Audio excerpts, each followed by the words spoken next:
Hi students, here we're going to be talking about limits and the infinite. We're going to be looking at limits as x approaches infinity and also limits where the output is approaching infinity, in other words is unbounded. This is one of the main reasons that we begin to use limits in the first place, because we can deal with infinity when we're talking about limits. We can approach infinity, but we can't actually get a value there. So limits are really appropriate for that. And once again, on your copy, you're going to have some problems listed for you to do to make sure that you're understanding what we're talking about. All right, first thing we've got here is we need to understand some of the things we're going to see in terms of limits. The first thing that I might do is to plug this in to see what happens. I'm guessing I'm going to end up with a 0 over 0 because that would make sense based on what we've seen so far. So you got negative 3 squared minus 6 minus 3 is going to be 0. Okay, that's indeterminate. The next thing that I might try is going to be factoring.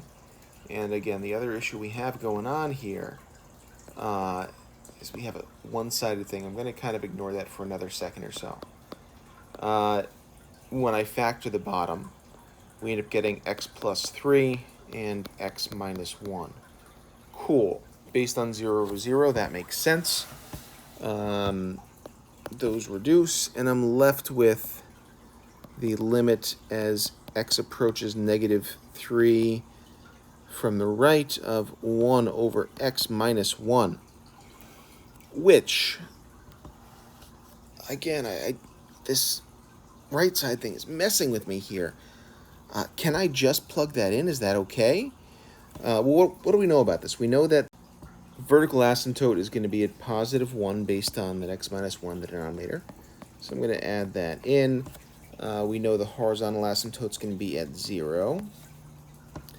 And then if I find some points, if I plug in 0, I get negative 1 as a y value. So this thing is going to be roughly shaped on the, oh man, that's terrible looking, but that's okay. It's going to be roughly like this on the right side. Okay, so at negative 3, visually we can see nothing weird is going to happen. So it's okay to go from both sides. We get the same thing. Doesn't really matter which side I move, so it would be okay for me to plug that in. All of that really was just to understand that it's okay for us to actively plug this in and get 1 over negative 3 minus 1 is going to be 1 over negative a fourth. And that looks reasonable based on what we have there. What if, however, we didn't want the limit as x approaches negative 3? What if we wanted the limit as x approaches negative 1 from the right? Let's make that positive 1 because that's actually the value we're looking for here. And again, I'm going to start with my original function. This time when I plug this in, we get 4 over 0, which is undefined.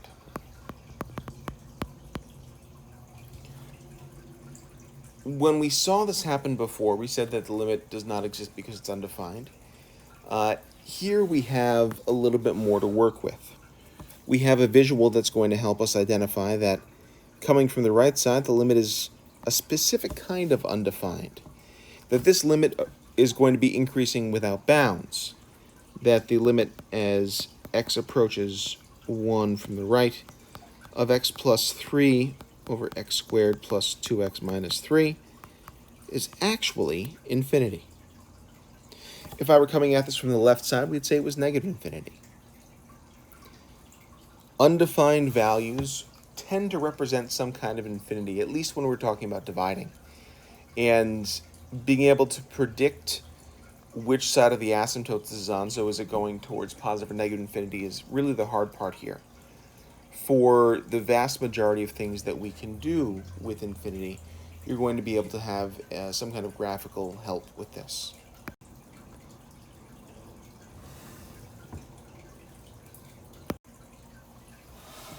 All right. Here we've got the limit as x approaches infinity of e to the x over x cubed plus 2. First of all, don't really have a way to process that right now. So we're going to have to kind of work with what we know about these functions. I know that e to the x is exponential, and that it's going to grow really, really fast. I know x cubed is going to also grow fast, but if I'm multiplying e times e times e times e times e, I don't know, a billion times, that's going to be way bigger a number than a billion times a billion times a billion, because we only have 3 of them no matter how large that gets. What's really happening here is that we have kind of a battle of two functions. We've got a seesaw thing going on, where we have on one side e to the x, that's our numerator, and on our other side x to the third. If we can figure out which of these functions is going to be growing faster, which in this case is e to the x, it wins. And what we end up dealing with is that this is approaching infinity a lot faster than we can divide by bigger and bigger numbers. If the bottom had 1, well, what happens if you divide by bigger and bigger numbers? Our numbers get smaller and smaller and smaller, but we'll never go below 0. So what we'd be looking at is if the bottom wins, we end up with a value of 0.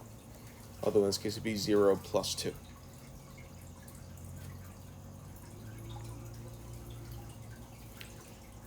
All of that is really just to say that this limit approaches infinity. There are a whole bunch of problems for us to try involving lots of infinite things. Give these a shot and see how you're doing.